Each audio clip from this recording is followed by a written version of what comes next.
क्या खामेनेई परमाणु बम बनाएगा?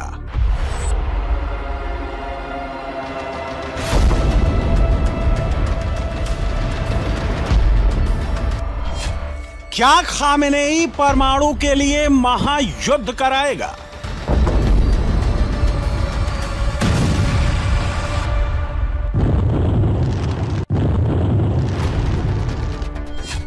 ट्रंप कैसे खामेनेई का परमाणु छीन पाएंगे?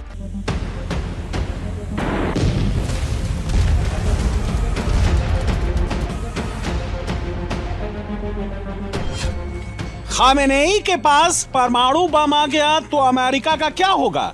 खामेनेई के जखीरे में एटमी मिसाइल आ गई तो इजराइल का क्या होगा? खामेनेई ने परमाणु बम का टेस्ट कर लिया तो सऊदी यूएई क्या करेंगे?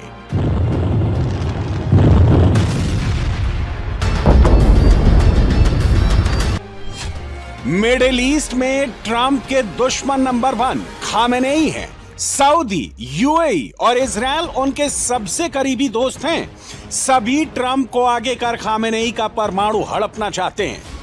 ट्रंप ने इनसे वादा किया है वो खामेनेई की परमाणु ताकत को एक बार में हमेशा के लिए खत्म कर देंगे।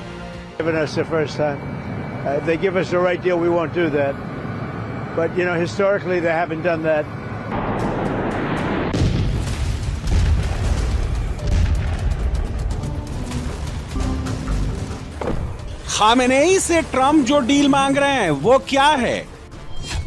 ईरान परमाणु मटेरियल का संवर्धन बंद कर देगा। अगले 3 से 5 साल तक परमाणु मटेरियल का एनरिचमेंट नहीं करेगा। अगर चाहे तो सिर्फ 1.5% संवर्धन कर सकता है। ईरान के पास 60% तक संवर्धित 400 किलो यूरेनियम है, वो हैंडओवर कर दे।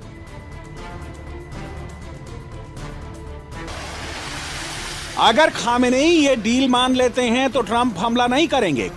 खामेनेई ने बिना डरे बेहिचक ट्रंप की डील नामंजूर कर दी है।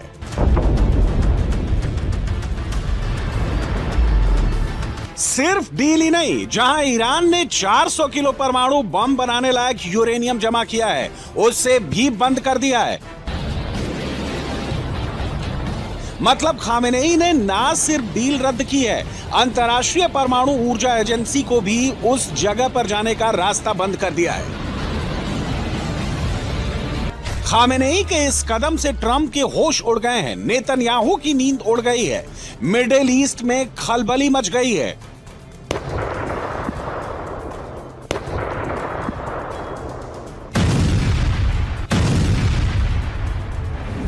ट्रंप के पास अब युद्ध के सिवा कोई विकल्प नहीं बचा है। खामेनेई का परमाणु मटेरियल छीनने के लिए ट्रंप को युद्ध ही करना पड़ेगा।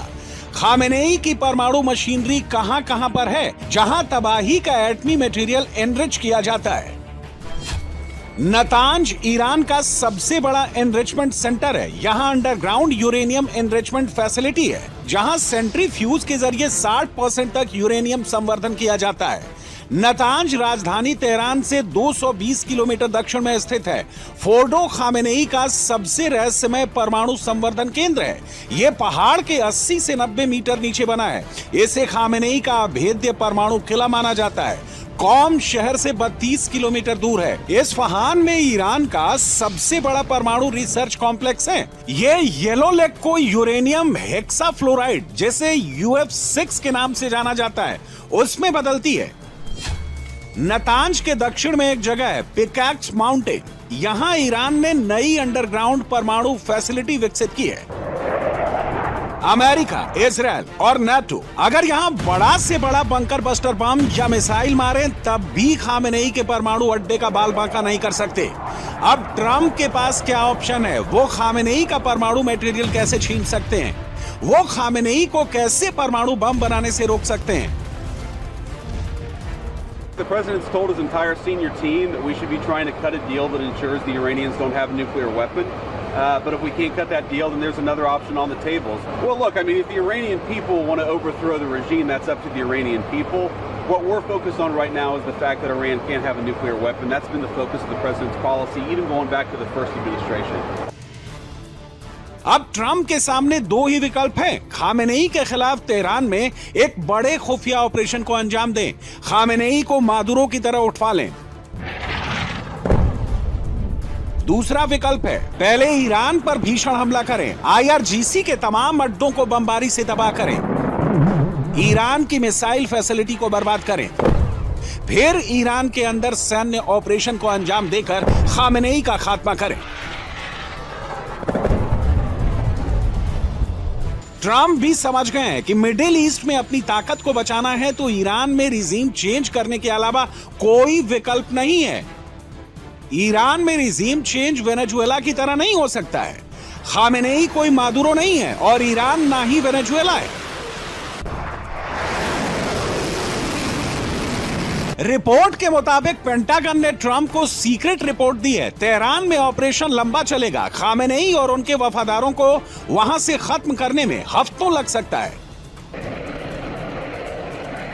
ट्रंप महीने भर से F-35 जैसे खतरनाक फाइटर जेट और अलग अलग करियर स्ट्राइक ग्रुप को मिडिल ईस्ट भेजकर खामेनेई को डरा रहे थे, डील के लिए मजबूर कर रहे थे, खामेनेई को सरेंडर कराना चाहते थे। बात नहीं बनी। अब ट्रंप ने दुनिया के सबसे खतरनाक और ताकतवर युद्धपोत मिडिल ईस्ट भेजा है। कैरेबियन सागर से USS गेराल्ड R. फोर्ड रवाना हो चुका है। 15 से 20 दिन के बीच वो अरब सागर में ऐसी जगह पहुंच जाएगा जहां से ईरान उसके टारगेट पर होगा। USS गेराल्ड फोर्स को भेजने का मतलब साफ है, अब मिडिल ईस्ट में महायुद्ध को टाला नहीं जा सकता। अब ईरान से युद्ध होगा। USS गेराल्ड परमाणु ऊर्जा से चलता है। 75 से ज्यादा फाइटर इससे उड़ान भरकर ईरान पर हमला कर सकते हैं। इस जंगी बेड़े में F-18 super hornet fighter jet और E-2 हॉक आई जैसे अर्ली वार्निंग विमान शामिल हैं। USS गेराल्ड में एडवांस रेडार सिस्टम भी लगा है जो हवाई ट्रैफिक और नेविगेशन को कंट्रोल करने में मदद करता है।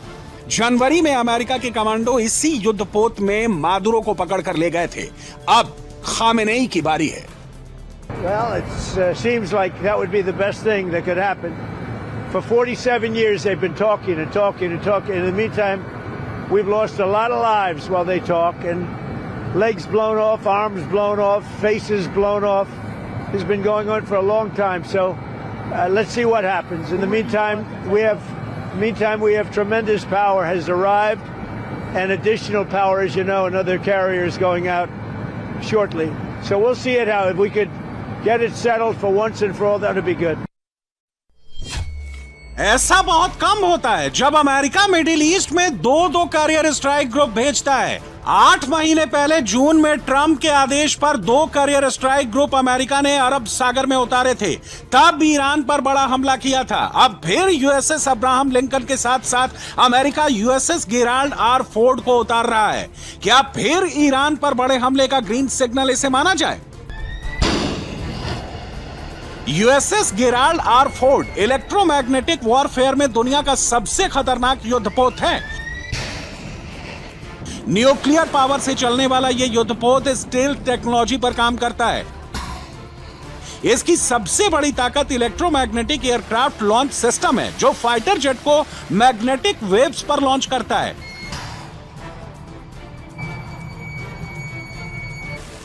इसमें मौजूद 75 से ज्यादा लड़ाकू विमान कुछ घंटे में ईरान की मिलिट्री पावर को ध्वस्त कर सकते हैं। Trump USS Gerald R. Ford से सीक्रेट वेपन भी तेहरान पर लॉन्च कर सकते हैं। ये वो हथियार हैं जिनके बारे में ना चीन ज्यादा जानता है और ना ही रूस को बहुत ज्यादा जानकारी है। ऐसे में खामेनेई के लिए इनका तोड़ निकालना नामुमकिन है। ट्रंप ने अपने डेल्टा फोर्स कमांडो और एलीट फोर्स को सीक्रेट वेपन डिस्कॉम्बुलेटर इस्तेमाल करने का ग्रीन सिग्नल दे दिया है। डिस्कॉम्बुलेटर एक सोनिक वेपन है। यह दुश्मन की फौज को कुछ सेकंड में बेदम कर देता है, उनकी युद्ध क्षमता को खत्म कर देता है, एयर डिफेंस को निष्क्रिय कर देता है। वेनेजुएला में इसकी सफल टेस्टिंग हो चुकी है। मंगलवार को अगर खामेनेई ने अगले दौर की बातचीत में ट्रंप की डील नहीं मानी तो उन्हें सीक्रेट वेपन की मार झेलनी पड़ सकती है। उस रात पूरी दुनिया ने देखा कि अमेरिकी सेना की पूरी ताकत क्या कर सकती है। वो एक अविश्वसनीय ऑपरेशन था। हालांकि वो अपेक्षाकृत छोटा ऑपरेशन था, लेकिन वो इतना सटीक और इतना हैरान कर देने वाला था कि किसी ने सोचा नहीं था कि ऐसा हो सकता है। वे तो डिस्कंवाउलेटर की भी बात करते हैं, क्योंकि एक भी गोली नहीं चली, रूसी उपकरण काम नहीं आए, चीनी उपकरण भी काम नहीं आए। हर कोई ये समझने की कोशिश कर रहा है कि वे काम क्यों नहीं कर पाए। एक दिन आपको इसका कारण पता चल जाएगा, लेकिन वे काम नहीं किए। जब आप अंदर जाकर कार्रवाई करें और आप पर गोलीबारी ना हो, तो ये एक अच्छी बात होती है। But it didn't work. It's nice when you can fly in and not get shot at. Iran मंगलवार को फिर परमाणु के मुद्दे पर अमेरिका से बातचीत करेगा। ईरान ने साफ कह दिया है कि वो ट्रंप की मांगों के आगे सरेंडर नहीं करेगा। ईरान बातचीत के जरिए और ज्यादा वक्त लेकर अपनी सैन्य तैयारियों को बढ़ा रहा है। मिसाइलों और कामिकाज़े ड्रोन को स्ट्रेटेजिक पोजीशन पर तैनात कर रहा है।